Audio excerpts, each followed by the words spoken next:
देखिए फिजिक्स का बात करो तो ये आपका सेकंड चैप्टर, ठीक है। और इस सेकंड चैप्टर में आपको ये पढ़नी है कि बल तथा गति के नियम क्या है, ठीक है। जबकि इससे पहले वाले चैप्टर में हम आपको दूरी, विस्थापन, चाल, सारा चीज आपको अच्छी तरह से पढ़ा दिया गया है। और आज आप ये पढ़ने वाले हैं कि कोई सबसे पहले तो इसमें दो टॉपिक है आपका, एक बल और दूसरा गति।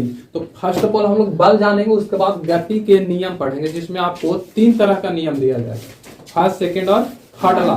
और इस तीनों नियम के बारे में अच्छी तरह से हम लोग पढ़ेंगे, ठीक है। और उसके बाद फिर ये चैप्टर खत्म हो गया आपका। तो याद रखिए कि आज का जो आपका टॉपिक होगा वो है बल, ठीक है, बल। और इस बल तथा गति के नियम को ही अंग्रेजी में आप बोल सकते हैं, ट्रांसलेट कर सकते हैं। और वो आपका क्या है, force and laws of motion, मतलब बल तथा गति का नियम। फर्स्ट ऑफ ऑल जानते हैं कि बल क्या है। देखिए दुनिया में आप कोई भी काम कीजिए, आप किसी भी प्रकार का काम कीजिए, दुनिया का कोई भी काम, किसी प्रकार की काम होगी, वो आपको बल के बिना नहीं होगा संभव। तो लोग चारों आज कुटाएगा, एकदम अच्छी तरह से पिटाएगा, एकदम कंफर्म है। 1 2 3 4 ये लोग अभी आ रहे हैं, तो लोग दोनों आज कुटाएगा अच्छा से, एकदम कंफर्म। जब आपकी क्लास यहाँ चालू है तो छत पर क्या कर रहा था, छत पर तू पढ़ रहा है कि कौन और पढ़ रहा था? अभी हम पढ़ाते हैं, क्लास बंद कर जैसे ही करेंगे उसको बाद धोबेंगे। लड़की लोग याद दिला देना जरा, बिना मारले नहीं रहेंगे तो कंफर्म है। अरे बहुत बदमाश हो गया लड़का लोग, कोई चू चा कर दिया तो समझ लो क्या एकदम बैटिंग अच्छा से करेंगे हम, इसीलिए एकदम साइलेंट रहो, समझो कि बल। फर्स्ट ऑफ ऑल समझते हैं कि बल क्या है। देखिए बल की बात करोगे तो हम क्या बोल रहे हैं, दुनिया में आप कोई भी काम कीजिए, अगर एक भी काम कर रहे हैं, चाहे वो आपका सांस लेने का काम हो, खाने का काम हो, हम बोल रहे हैं यहां भी बल लग रहा है। बिना बल का एक भी काम नहीं होगा। इसीलिए कहा गया है किसी वस्तु को खींचने या धक्का देना, खींचने या धक्का देने की जो क्रिया होती है उसी को आप लोग बल बोलेगा, ठीक है। देखिए अब बल का नहीं मतलब, जैसे अगर हम यहाँ लिख रहे हैं तो हम लाइन यहाँ से यहाँ खींच रहे हैं कि नहीं खींच रहे हैं, तो लाइन अगर खींच रहे हैं तो ये भी आपका बल लग रहा है, ठीक है। अगर हम मान के चलो कि इसको अगर हम बोर्ड को उठाना चाहें, इसको ऐसे खींचना चाहूं तो इसमें ही बल लगेगा। जैसे इसको आप अगर देखोगे तो ये भी एक बल है। तो बल आप कहीं भी लगाइए, उसमें चाहे तो आप वस्तु को खींचिएगा या तो फिर वस्तु को धक्का दीजिएगा। जैसे दरवाजा खोलते हैं तो दरवाजा अगर अंदर की ओर खुलता है और बाहर से एंट्री मार रहे हो तो उसको धक्का दोगे नहीं। लेकिन अगर दरवाजा आपको कोई ऐसा होगा जो बाहर की ओर खुलता है और आप बाहर से ही एंट्री मार रहे हैं तो दरवाजा को खींचिएगा नहीं, बिना खींचले कैसे खुलेगा, नहीं खुलेगा। तो वहां बस आप देखिएगा तो क्या हो रहा है, वहां भी बल लग रहा है। कोई भी आप काम कीजिए, किसी चीज को उठाइए तो आप खींच रहे हैं ऊपर की ओर, तो वहां भी बल लग रहा है। तो कोई भी काम कीजिए आपको बल लगेगा। अब यहाँ पास एक चीज होती है कि बल में 2-3 वर्ड होती है जिसको आपको जानना चाहिए। देखिए बल क्या होता है, जैसे मान के चलिए कि यहाँ पास कोई वस्तु है, ठीक है, इतना बड़ा, और इस वस्तु पर आप इधर की ओर बल लगा रहे हैं, इधर की ओर। जाहिर सी बात है कि वस्तु की गति इधर होगी। तो जिस बिंदु पर आप बल लगा रहे हैं, जैसे मान के चलिए इतना बड़ा बोर्ड है, तो हम यहाँ पास बोर्ड को धक्का दे रहे हैं तो यहाँ पास हम बल लगा रहे हैं, और बाकी ये सारे क्षेत्र होगा जहां हम बल नहीं लगा रहे। तो जहां पास हम वस्तु को धक्का देंगे, बल लगाएंगे, उस बिंदु को बोला जाता है लगाओ बिंदु, ठीक है।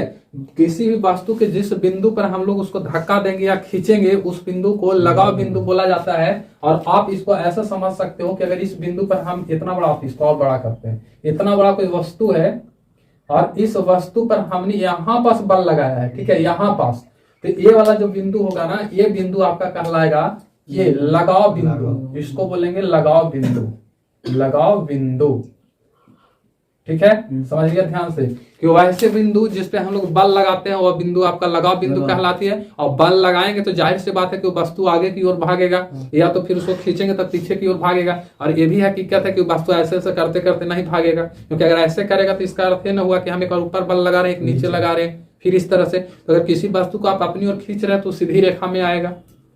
तो जिस रेखा पर वस्तु चलना शुरू कर दे बल लगाने के बाद, जैसे इसी वस्तु को लगाओ बिंदु है, यहाँ से आप इसको धक्का दे रहे हैं और ये वस्तु इस रेखा पर आगे बढ़ रहा है, ठीक है। इस रेखा पर आगे बढ़ रहा है तो इसको हम लोग बोलेंगे क्रिया रेखा। इस रेखा को क्या बोलेंगे?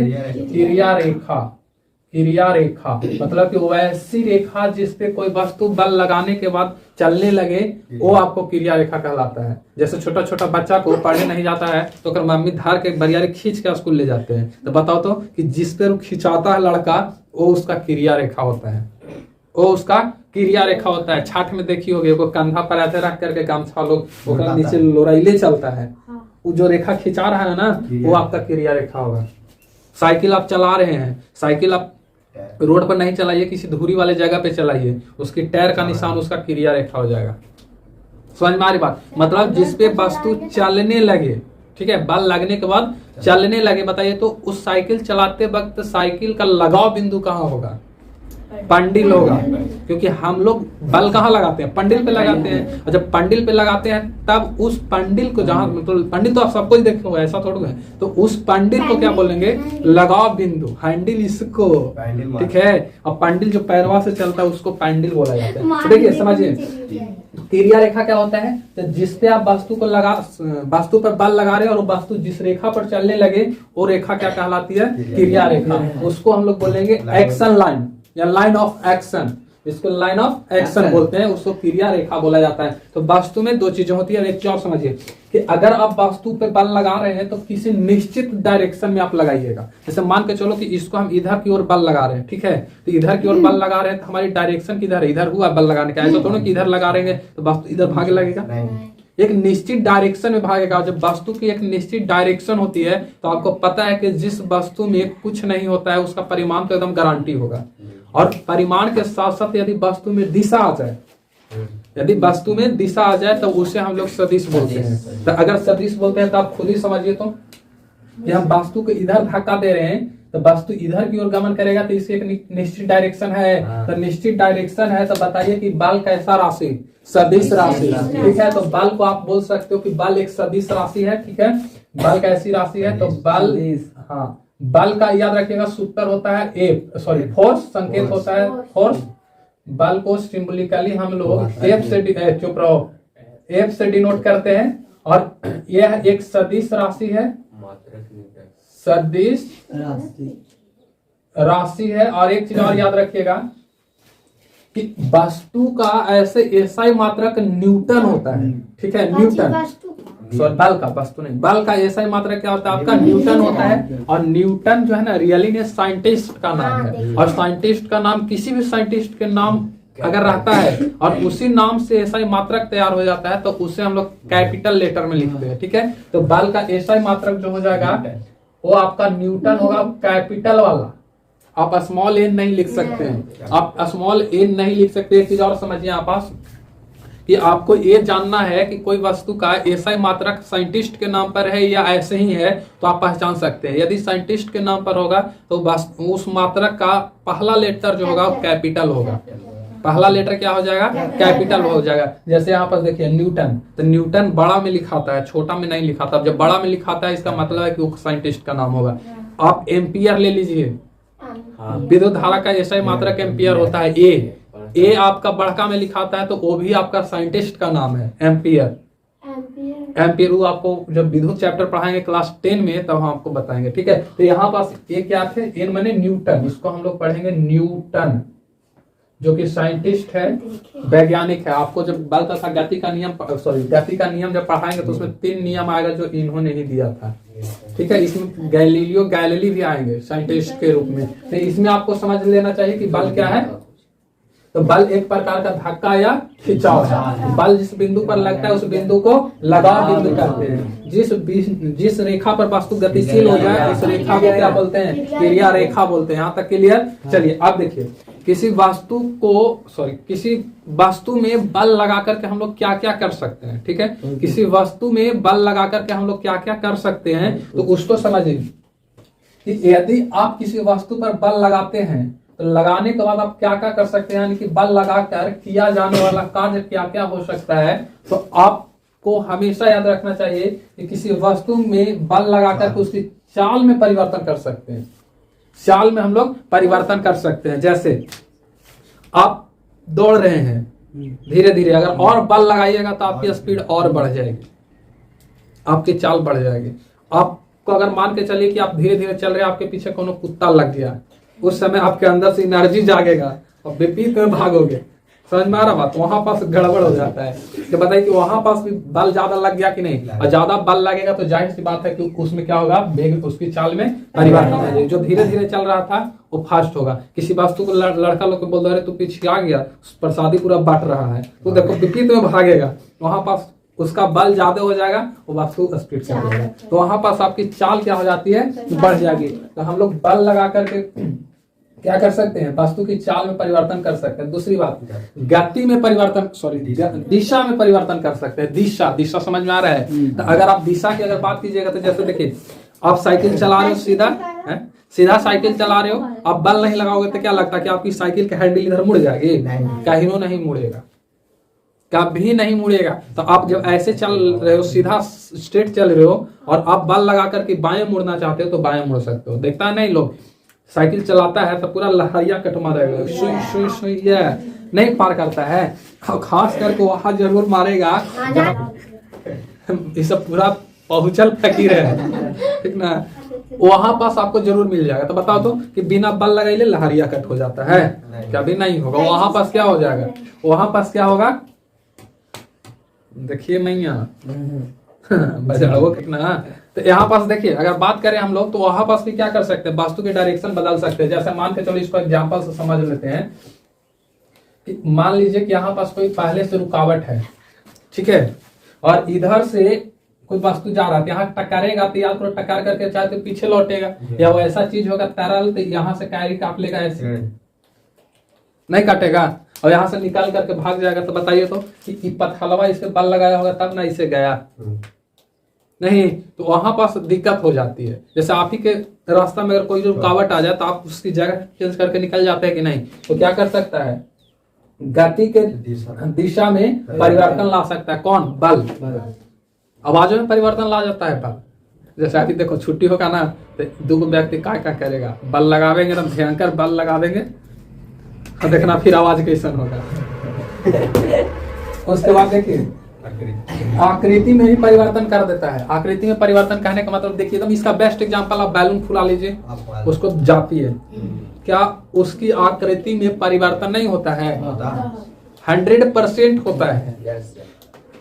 तो एक चीज आप देखिए, एक चीज समझिए कि किसी वस्तु की आकृति में परिवर्तन विरूपण कहलाता है।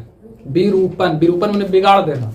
विरूपण का मतलब क्या होता है? बिगाड़ देना। तो अगर किसी वस्तु की आकृति को आप बिगाड़ देते हैं तो उससे विरूपण कहा जाता है, ठीक है। जैसे अगर मान के चलिए कि इतना बड़ा कोई वस्तु है, पहले से इसकी आकृति ये है, और तुमने एक खींच कर करके इतना बड़ा कर दिया, इसकी आकृति बिगड़ गई कि नहीं? तो यहाँ से यहाँ होना ही कहलाता है विरूपण, यानी कि वस्तु विरूपित हो गया, उसकी आकृति चेंज हो गई। और जब किसी वस्तु की आकृति चेंज होती है यानी कि उसकी आकृति बिगड़ जाती है तो उसको हम लोग विरूपण बोलते हैं। और वस्तु हम लोग क्या कर सकते हैं, बल लगा करके वस्तु की आकृति में परिवर्तन कर सकते हैं, उसकी शेप को हम लोग बढ़ा घटा सकते हैं। तो वो आपका किसका कमाल है? बल का कमाल है। तो अगर आपसे कोई पूछे कि बल किसको कहते हैं, तो किसी वस्तु को धक्का देने की क्रिया बल कहलाता है, किसी वस्तु को खींचने की क्रिया बल कहलाता है। बल का अगर रूप पूछ दे तो बहुत सारा रूप हो सकता है। बल को हम लोग ऐड कर करके भी क्या कर सकते हैं, लगा सकते हैं। कपड़ा खींचिए, आप ऐसे करके गाड़ते हो कि नहीं गाड़ते हो, तो वहां पास भी क्या हो रहा है, बल लग रहा है, खींच कर लेते हैं, वहां भी बल है। तो यहाँ पास हमेशा याद रखिएगा कि बल, किसी वस्तु को आप खींचिए या धक्का दीजिए, आपका बल ही कहलाएगा। अब देखिए एक चीज यहाँ समझिए कि बल डिपेंड किस किस चीज पर करेगा।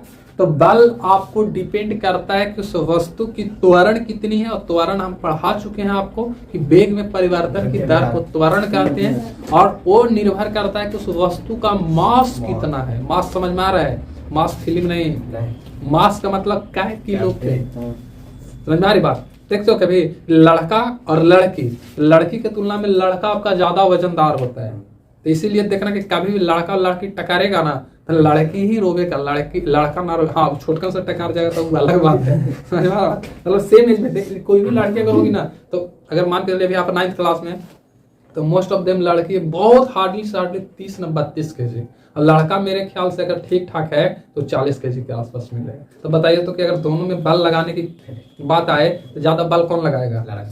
लड़का लगाएगा। इसीलिए लड़का लड़के की लड़ाई में लड़कियां हार जाती है। उसके पीछे कारण क्या है कि उसका वजन कम होता है। आप फोर्स पढ़ रहे हैं तो फोर्स तो याद कीजिए ना कि बल के लिए सूत्र क्या होता है आपका, एक बराबर होता है m इंटू ए, ठीक है। तो अगर दोनों सेम त्वरण से, हाँ दोनों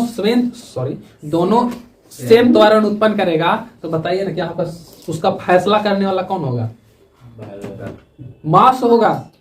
उसका फैसला करने वाला मास होगा, यानी कि भारी कितना है, तो जो जितना भारी होगा उतना ज्यादा बल लगाएगा। जैसे याद कीजिए कि जब वर्ल्ड कप फाइनल हो रहा था तो फाइनल वर्ल्ड कप में आपको याद होना चाहिए कि 2 बार उसको मतलब ड्रॉ हो गया था मैच, तो एक ओवर के मिला था, तो एक ओवर के जब मिला था वो क्रो मैच में ड्रॉ हो गया था, तो लास्ट में उसको कोची काउंट करके निर्णय लिया गया था। तो बाउंड्री जे टीम ज्यादा छक्का मारा था या चौका मारा था ओकरे जीत हुआ था। तो यहाँ पास अगर दोनों का त्वरण सेम है तो निर्णायक काम कौन करेगा, भारी कौन है, तो भारी में कौन होगा ज्यादा, लड़का ही होगा। लेकिन कुछ कुछ लड़कियां होती है जो बहुत भारी होती है, ठीक है, तो वो रियर केस में, ठीक है, तो रियर केस नहीं लिया जाता है। तो यहाँ पास आपका क्या हो गया, ये फोर्स हो गई। इसको हम और आगे पढ़ाएंगे, फोर्स के बारे में पूरी अच्छी तरह से आएगा। अब देखिए एक चीज और समझिए कि फोर्स में होता क्या है कि बल का भी कई रूप होते हैं, मतलब कई तरह के बल होता है, और उसको हम लोग समझ लेते हैं। पहले बल में आप पहला पढ़ना आपको संतुलित बल, संतुलित बल, ठीक है। पहले संतुलित बल देख लेते हैं, उसके बाद असंतुलित। देखिए कुछ कुछ बल ऐसे होते हैं जिसको पर आप लगाइएगा बल लेकिन उसका कोई असर नहीं पड़ेगा। जैसे रस्साकशी के खेल में आप देखिए, रस्साकशी के जो खेल होता है उसमें आप देखिए कि 6 व्यक्ति इधर रहेगा और 6 व्यक्ति इधर रहेगा, मतलब कि जितना इधर उतना ही उधर। वो उधर खींच रहा है और इधर वाला इधर खींच रहा है, नहीं खींच रहा होता है। देखिए अरे यहाँ पास अगर मान के चलो मेन इसका इंडिकेटर है और 3 को इधर लगल है, ठीक है,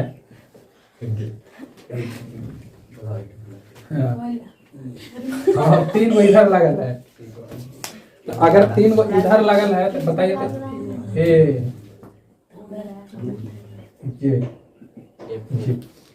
तो 3 इधर 3 इधर। अब बताइए कि अगर तीनों मिल करके इधर बल लगाएगा, जाहिर सी बात है कि इधर बल लगाएगा, और ये तीनों साहब मिल करके इधर बल लगाएंगे, ये तीनों के तीनों इधर बल लगाएगा और इधर लगाएगा ये, और बीच में रहता है इसका इंडिकेटर, और ये इंडिकेटर जिधर खिंचा गया वो व्यक्ति जीत जाता है। लेकिन इतना आसानी से जीतता है, पूरा बल लगाइले रहता है, पूरा बल लगाइले रहेगा। तो बताओ तो कि बल तो लग रहा है, एक्चुअल में बल लग रहा है, लेकिन ये राशि क्या इधर उधर खिंचा रहा है, इंडिकेटर जा रहा है, नहीं जा रहा। तो ऐसे बल को हम लोग क्या बोलते हैं, संतुलित बल। वैसा बल जिधर दोनों तरफ नेट लगे, मतलब बराबर लगे, वैसे बल को हम लोग संतुलित बल बोलते हैं। जैसे तराजू तौलिए तो उसको बैलेंस बोला जाता है, बैलेंस में तराजू होता है। तो तराजू क्यों उसको बोला जाता है, इसलिए बोला जाता है कि जितना, जैसे 2 पल्ला होता है तराजू का, आपको पता होना चाहिए कि एक यहाँ होगा, इस पे यहाँ लगल रहेगा, और एक पल्ला इधर रहेगा। तो जितना इधर रहेगा, मान के चलो 50 kg है तो इधरों 50 kg होगा, तो दोनों पल्ला जो होता है ना वो सेम रहता है। अगर जिधर झुक गया ना तो दुकानदार ओकरा में से तनिक को निकाल लेगा। अब बताइए इसलिए निकाल लेता है कि दुकानदार का मेन मतलब उसका उद्देश्य होता है कि हम पल्ला को क्या कर दें, इक्वल कर दें। इक्वल करने का अर्थ है कि जितना इधर होगा उतना ही इधर हो जाता है, एकदम सेम कंप्लीट हो जाएगा। तो हमेशा याद रखिए कि बैलेंस फोर्स में क्या होता है कि दोनों तरफ लगने वाला बल का मान सेम होता है और उसका नेट फोर्स 0 होता है, नेट फोर्स 0 होता है। एक तो इस तरह की बल हो गई, जैसे इस बोर्ड पर हम कितना धक्का देंगे तो जाएगा, नहीं जाएगा। इसलिए नहीं जाएगा कि जितना हम बल लगा रहे हैं उतना ही ये भी हमारे ऊपर में बल लगा रहा है। तो हमारे ऊपर में जितना ही हमारे ऊपर में बल लगा रहा है उतना ही हम भी लगा रहे हैं, तो कैसे काम होगा कभी, कहीं नहीं होगा। और नहीं होगा तो फिर उसको हम लोग क्या बोलेंगे, संतुलित बल बोलेंगे। और देखिए यहाँ पास क्या करेगा कि जब इधर राशि जो है इंडिकेटर ना इधर जा रहा है ना इधर जा रहा है, और हो गया 5 मिनट एकदम लगल है, जैसे भैंसा की लड़ाई में देखो ना, भैंसा की लड़ाई देखेगा ना तो बहुत भयंकर होता है। वो सब अड़ जाएगा ना, दिन भर मूड़ी जुड़ाले रहेगा लेकिन हटेगा नहीं, बड़ी खतरनाक लड़ाई। यहाँ पर बहुत लड़ता है, वो सब ध्यान कर। अब देखिए यहाँ पर कि अगर मान के चलो कि एकरा में पूरा एकदम दोनों तीन को इधर पूरा खींच ले है और 3 को इसको इधर खींच ले है, और एकरे में मान के चलो कि किसी व्यक्ति को नीचे से चुट्टी घुस जाए, अरे फिल्म याद है कौन बोलिए ना सर, देख लीजिए। वो गधा फांसी लटका देता है, अगर कॉकरोच घुस जाता है पूरा चढ़ा जाता है इधर। वो छोड़ देता है, उधर लटक गया इधर लटक गया, तो बीच में चिल्ला रहा बचाओ रे बचाओ। ओकरा में नाम उसका रहता है मानव या कुछ ऐसे, मानव में शायद रहता है, उसमें गड़बड़ है। तो बताइए तो कि अगर ये तीनों इधर लगल है, ये तीनों इधर लगल है, और कोई मान के लेकर छोटका भाई बहन के हुरिया रहा है, चल रे ये कुछ नहीं करेगा, अगर मार ले हाथ छोड़ेगा इसे, और ये तीनों खींच लेगा। अब बताओ कि अगर ये तीनों खींचेगा नहीं तो ये दोनों हाथ को तीनों के ऊपर गिरेगा धड़ाक से। अब एकर नाक एकर पे टकराएगा, एकर नाक एकर पे होगा, जीत तो जाएगा इन लोग, एकदम कंफर्म है जीत जाएगा। लेकिन बताइए तो जो उठेगा ना बेचारा के इधर तो नाक हो जाएगा।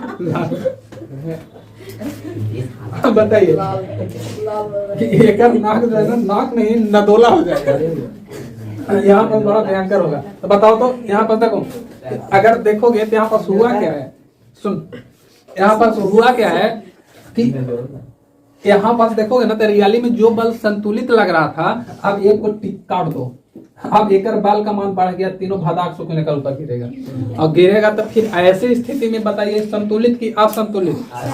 असंतुलित बल, सही है। ऐसी स्थिति में कौन सी बल लग गई? असंतुलित। तब देखिए यहाँ पास आप समझ सकते हो कि अगर हमको कोई कार्य करना है, कोई कार्य करना है, तो कार्य करने के लिए हमको कैसी बल चाहिए? संतुलित या असंतुलित? नहीं, असंतुलित। संतुलित में कार्य कैसे होगा? काम तभी होता है जब आप किसी वस्तु को विस्थापित कर दीजिए। जैसे मान के चलिए कि वस्तु यहाँ पड़ी है, यहाँ पास एक वस्तु है, इसको बल लगा करके इसको इधर विस्थापित कर दिए, तब आप काम कर रहे हैं। लेकिन अगर आप वस्तु को विस्थापित नहीं किए हैं, वस्तु को विस्थापित नहीं किए हैं, तो फिर वहां कार्य नहीं होगा। कार्य होने के लिए वस्तु को विस्थापित होना चाहिए, और जब वस्तु विस्थापित हो जाए तो उस सिचुएशन में आपका संतुलित बल कभी नहीं लगेगा। ठीक है, तो हमेशा याद रखिएगा संतुलित बल में हमेशा दो बलों का मान हमेशा बराबर होता है। असंतुलित बल में एक का मान ज्यादा होता है, एक का मान कम होता है। ठीक है, तो यहाँ पास याद रखिएगा संतुलित बल किसको कहते हैं? तो ओवैसी बल, ओवैसी बल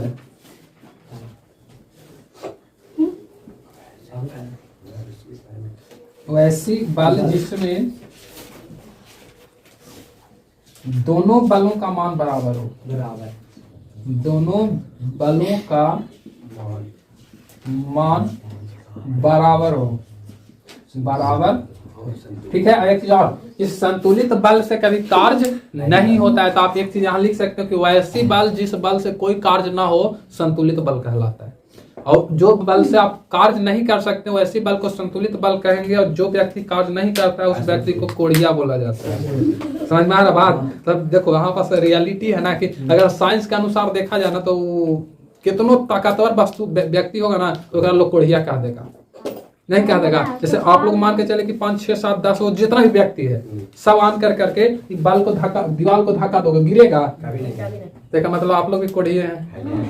नहीं, देखिए तो वहां पर दिक्कत क्या हो रहा है ना, साइंस और रियल लाइफ बहुत अंतर होता है। साइंस कहता है कि आप तब तक काम नहीं कीजिएगा जब तक आप वस्तु को विस्थापित नहीं कीजिएगा। मान के चलो कोई व्यक्ति है, वो पिलर के तोड़ते तोड़ते एकदम पसीने पसीने वाला पूरा शर्ट पैंट होकर भिंज गया है, अब तू वो आन करके बोल रहा है कोढ़िया है एक नंबर के, अभी तक वो पिलर नहीं टूटा है, तो हथौड़ी उधर मारे के बजाय इधर मार देगा।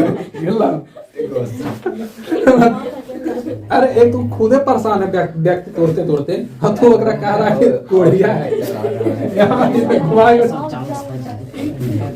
अब बताइए तो वहां पड़ी रियली में अगर देखिएगा तो बल लगा है, नहीं बल लगा है, लेकिन वहां पर बल जो लगा है वो बल आपका कैसा है? संतुलित बल है। और संतुलित बल कभी कार्य कर ही नहीं सकता है। लेकिन अगर पढ़ा लिखल व्यक्ति हो तो समझ जाके बात सही है बोल रहा है। साइंस के दृष्टिकोण से हम काम कहाँ किए हैं? नहीं किए हैं। लेकिन वही मान के चलिए ना कि आपका थोड़ा सा भी रहे, जैसे मान के चलिए कि 5 kg रुई रहे, रुई, और आप उसको घर से उठाइए और लेकर के चले जाइए एकदम रफी है, तब बहुत सारा कार्य कर दीजिएगा। लेकिन वही अगर 1 क्विंटल का कोई लोहा की वस्तु रहे, आपसे उठवे नहीं करेगा, और नहीं उठेगा तो बताओ तो वहां पास आप कोढ़िया साबित हो गए। मतलब कि आप बल्ब लगाए हैं बट आप कार्य नहीं किए, क्योंकि कार्य और बल्ब दोनों अलग अलग चीजें। हम जब आपके इसी चैप्टर में जब हम आपको अगला चैप्टर पढ़ाएं कार्य ऊर्जा, तो उसमें आपको कार्य को अच्छी तरह से डिफाइंड किया जाएगा। तो यहाँ पर हमेशा याद रखिएगा कि जिस वस्तु से कार्य ना हो, सॉरी जिस बल से कार्य ना हो, उस बल को क्या बोलेंगे? संतुलित बल बोलेंगे। तो याद रखना है नंबर 1 में तो इस चीज और याद रखिएगा कि संतुलित बल से कार्य नहीं होता है। तो ऐसे भी इसको लिख सकते हैं कि जिससे कार्य ना हो वो आपका संतुलित बल होता है। समझ में आ रही बात? वो ऐसी बल जिसमें दोना, देखिए दोना क्या होता है ना, ताड़ी पीने वाला जो होता है ना, खगड़वा का काट के बना तो उसको दोना बोला जाता है। ठीक है, अरे बहुत लड़कियां जो होती है यही लोग 4-5 को का लिख देते हैं, कम छूटेगा तो नहीं बोलियो अभी से। वो ऐसी बल जिसमें दोनों बलों का मान बराबर हो, आपका क्या कहलाता है? संतुलित बल। या वैसी बल जिसमें कुल परिमाण आपका क्या हो? जीरो, वो भी आपका क्या कहलाएगा? संतुलित बल कहलाएगा। ठीक है। और दूसरी बात कि जिससे कार्य ना हो, आप जिससे कार्य करने का मतलब कि वैसी बल, मतलब ऐसी बल लगाइए जिस बल से कोई कार्य नहीं होगा, वो आपका संतुलित बल कहला जाएगा। ठीक है, वो आपका संतुलित बल है। अब हम लोग समझते हैं असंतुलित क्या होता है। आज तक लड़की लोग के कोई समझ नहीं पाया है। ठीक ना? देखिए संतुलित आप समझ गए, असंतुलित समझिए।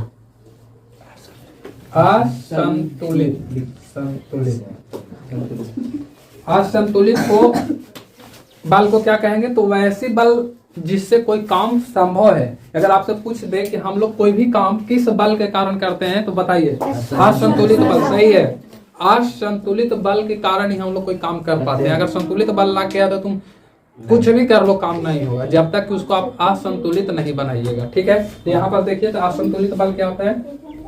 तो वैसी बल जिसका परिणामी शून्य नहीं हो, जिसका परिणामी शून्य नहीं होता है, उससे अपन लोग क्या बोलेंगे? असंतुलित बल। असंतुलित बल के कारण ही क्या करते हैं हम लोग? कोई भी काम करते हैं। तो याद रखना कि जिस बल के कारण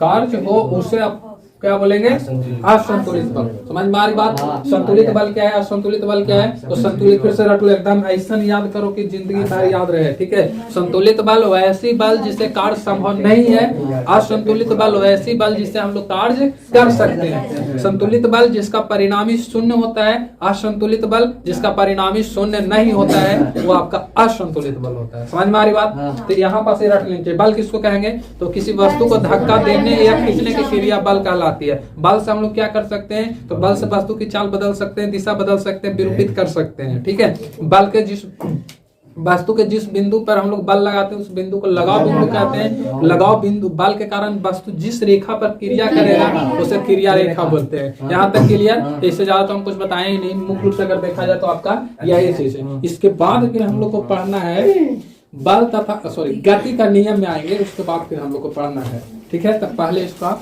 राइट कीजिए।